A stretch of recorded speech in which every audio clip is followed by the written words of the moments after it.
So communitarianism, and it's all over the internet if you want more information. It's generally called the third way by Bill Clinton and Blair. So you're allowed to own property on paper and, more importantly, pay taxes on it. They want those taxes. But you will have no rights with respect to how that property gets used or doesn't get used. Human rights are the community's rights to stuff, your stuff. Your stuff. So this is the redistribution of wealth from us to the 0.01%. So the corporatists and the statists want access to and control over all of our land and all of our resources, actually, in order to confiscate it and impoverish and ultimately destroy the middle class and the working class. So deindustrialization. People think that's an inevitable kind of result of Western developed nations. It's not. It's come about because of specific policy choices. So over the last 10 years, for instance, in Ontario, we've lost some 300,000 manufacturing jobs. We've seen minimum wage jobs as a percentage of all jobs has tripled from 3 to 9%. We've gone from a have to a have-not province. So this is getting very ugly, and it's happening very rapidly now. But like I said, this is not inevitable. This is happening across Western nations, and they're shipping their jobs overseas on purpose.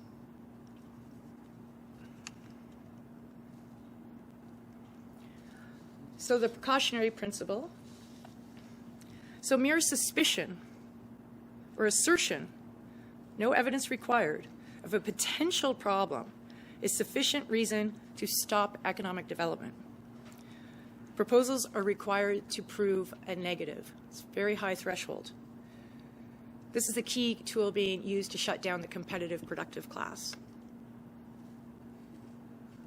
So these are just some of the dangerous technologies that they're using on us. Like I said, when it comes to people, the precautionary principle does not apply. So this is also one of the key ways that the government wastes our resources, and they want to waste vast quantities of our resources, and they can siphon a lot of this to their crony corporatist buddies. And we've seen that almost on speed, like the amount of money that's been given away to, let's say, Maple Leaf, entertainment corporations and stuff like that. Why? They're a profitable company. Why do they need taxpayers' dollars? So this is what I call our technocracy or shadow government. We have over 560 agencies, boards, and commissions. They're unelected, they're appointed, and quite a few of them have pretty draconian enforcement powers over us. They are also not classified by StatsCan as government employees, so they don't show up in any of those nice graphs that Premier McGuinty put out saying we just have the average number of government employees. These guys aren't included. You have to pay fees for their services, but you don't get a reduction in taxes anywhere. So this is how they offload all the services, but your tax burden will still be the same. And the new economic model with a bunch of these corporations is they demand a fee, and they may or may not perform the service.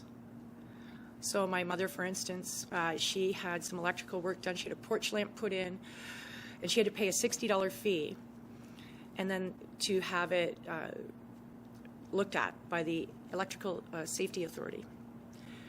And then they said, okay, in this 4-hour window, we might or might not be there.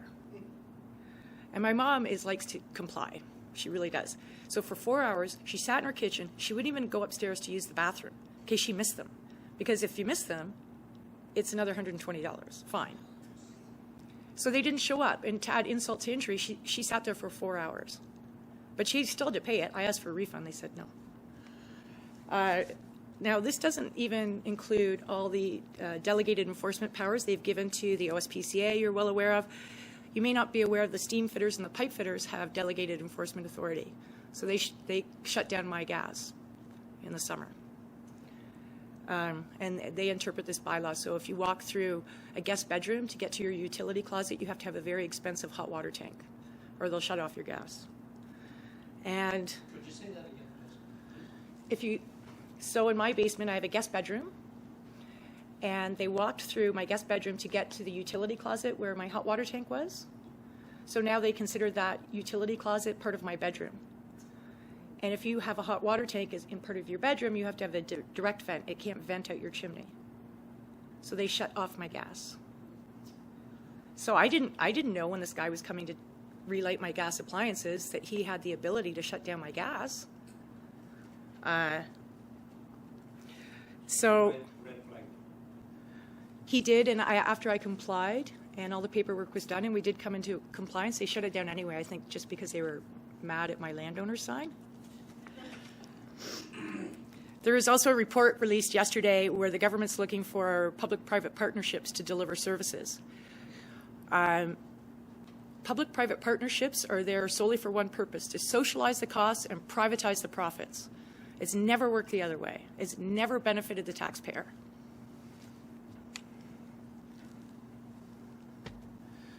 So depopulate rural lands, and this goes along with manufacturing artificial scarcity. So right now, that's the green belt, Niagara Escarpment, this is Lake Simcoe, it's the protected areas. This is Bill 6, this is what they want to protect. That's a huge amount of area. This is from an ENGO. They have something called an Algonquin Adirondack movement. They want to depopulate the whole area between Algonquin Park and the Adirondacks. So they broadcast a lot what their intentions are. So that's why I put it with Bill 6, because that's the Great Lakes St. Lawrence Basin. So they sterilize land where people want to live and businesses want to locate. They want to lock down the resources for the globalists and their crony corporatist buddies. So we've seen too, part of this movement, this ideology is relentless centralization. So forced amalgamations of municipalities, provincial takeover of the land use planning area and our school curriculum. Conservation authorities are looking to amalgamate. And we know centralization increases, prosperity decreases. This is the new ambassador to Canada from the US. These are his 3 priorities.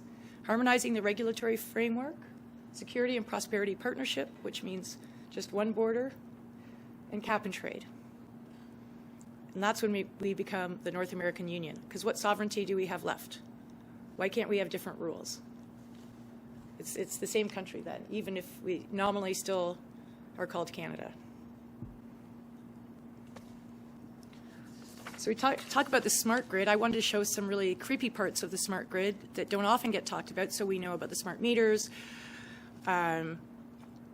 We know about the cameras. What else? We have drones. We have RFID chips and everything. We know CSEC is spying on us. You guys are familiar with the warrantless entry. One thing I saw the other day, if you want to look up, are solar roadways. Another way to waste our money. We have cameras in our computers. Get some tape over that. We've changed our electricity system from a robust, redundant system to an overly complex, fragile system that will, yes. But these are some of the things that people don't really talk about. So that's Marine Watch. This is like the Stasi. I know the woman who runs this. So on the Oak Ridges Moraine, they have this program where you spy on your neighbors, and you can phone up and say they're not doing, they put up a shed. Oh, God, they cut down a tree. I find that really creepy. We see this in Toronto Transit Commission, too. If you see something, say something, like they have in the States. And then this is the IntelliStreet program. We don't talk about this a lot. We don't hear about this a lot. But these light poles, they talk to you. They yell at you. They listen to you. They spy on you. They use biometric information to find out if you're a domestic terrorist. So if you're a dog, you'd be in big trouble with that street light. Now, this seems like far-fetched. They have these in the UK. And they yell at people if they're doing something that, the guy on the other side of the microphone doesn't like. So just want to make you aware of that. There's a lot of predictive programming. It's very easy, actually, to find out what they want to do to us because they're always telling what they want to do to us. So this is one. This there's a little documentary, little cartoon called Plandopolis. Watch it. And you can find it all over YouTube. But look at this. This is where they want us to grow our food in high rises. Now, my partner is an engineer like Jack. You can't do that. I mean, first of all, it doesn't make any sense. But you can't build a building to grow plants like that. It's insane. But I hear intelligent people tell me that this is what we should do. Clear the farmers off the land, and it's totally insane. But they keep telling us what they want to do. David Suzuki was in Australia recently, and he said Canadians should not have the right to expect to eat fresh food in the winter. He said we should be eating canned food, and only local food. Now, I know that the Local Food Act will benefit some of the farmers in this room. That's the first step. The 100-mile diet is not some fantasy. They are implementing it. They start slowly, but that's what they want. And forget about meat, boys and girls, no meat, unless it's grown in a test tube. Oh, and the UN came out a couple months ago and said we should be eating way more bugs. If we want protein, we should be eating bugs. Yeah, big bugs. So the imposition of high density development. Toronto used to be, City of Toronto, a really nice city because we had low density residential neighborhoods right downtown. It was great. And they just kept building out contiguously. But when the social engineers take over the land use planning, for every problem, the solution is high density development. Doesn't matter what the problem is. The solution is high density development. So if you want to house the poor, high density development. This is St. Jamestown in Toronto. If you want to house young urban professionals, high density development. Save the environment, high density development. People don't like high density development for good reason. Because disease does go, and there's more conflict. There's more problems with disease going through the community. And so they're naturally suspicious. And it wasn't that long ago that land use planners said it was bad. Now we say it's good. So there's the Soviet Union, buildings from the Soviet Union. Can you tell the difference? Actually, the Soviet Union looks better than St. Jamestown. That is now a slum. And so all the new shiny condos that they're building in Toronto, those are our future communitarian slums. They look shiny now. It's going to be bad later on. That's when I get out. The big move, it'll never happen. It'll fall apart before it even gets started. It's a big joke. They picked LRTs, which are low-capacity, slow vehicles that restrict cars' access. The whole point of LRTs is to get everyone out of their car because you can't possibly drive with all these bleeping LRTs around. But I want to talk about this integrated community sustainability plan. And this is one of their quotes. Sustainability planning requires that individual decisions support a community's long-term objectives. Sounds like communism to me. For example, transportation planning decisions should be subordinate to strategic, economic, social, and land use plans. So if your community, and by community I mean is filtered through the government, decides that you don't get to drive a car anymore, too bad for you. Oh, and what's really obnoxious about this, I don't know if I said this, this is facilitated by Federation of Canadian Municipalities that is a member of ICLEI. This is funded by our gas tax to add insult to injury. Censorship is right in the Planning Act. So any public body is not allowed to dissent with what the social engineers at the province say. Now, they can't stop the private sector, but they can at least shut down their own people at the municipal and other levels of government, school bodies, and so on. So every 4 years, your professional planning opinion actually changes. Because every time they change a plan, or I should say 5 years, because they're always constantly updating these, which doesn't make any sense. I'm supposed to be independent, give my professional advice. If I work for a municipality, I cannot give that advice. So I'm going to leave most of this to Gary McHale, Preferential Treatment for Selected Groups. What strikes me as currently the advantage groups do not understand that their status can be revoked at any time and other groups elevated. What we've seen in Toronto is an increase in violent behavior, very violent behavior, and I hate to say it, by women against women and men. It's really disturbing stuff. Those are the Marxist feminists. So what happens when the status of preferential groups is even merely questioned? This wasn't by a government body. This was it was questioned by another group. They became crazy violent. And that's on YouTube too. If you look at Men's Rights Association or CAFE, Canadian Association for Equality. If you look up Men's Rights Association in University of Toronto, there's video there that's very, very disturbing of women becoming very violent against women and men. And the reasoning behind that is? Because they say the Men's Rights Association, they're dealing with increased suicide, drugging of little boys or older men dropping out of universities. They're trying to address these issues. And the women, the Marxist feminists, are saying that they're trying to bring back the rape culture, whatever that is. And they lock themselves to the doors. They wouldn't let people speak. Quite a few of the speakers are women. They pulled the fire alarm. They screamed at these men. It's just, you got to watch some of it to believe it. I saw it. I was frankly shocked. Because as Canadian...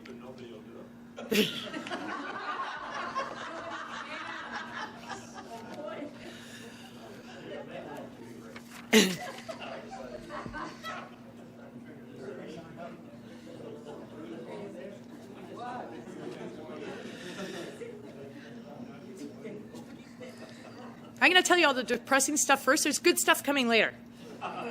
But now we're getting to the really depressing. So the next 3 slides are very depressing. This is the end game, destruction of human agency and free will. Complete destruction.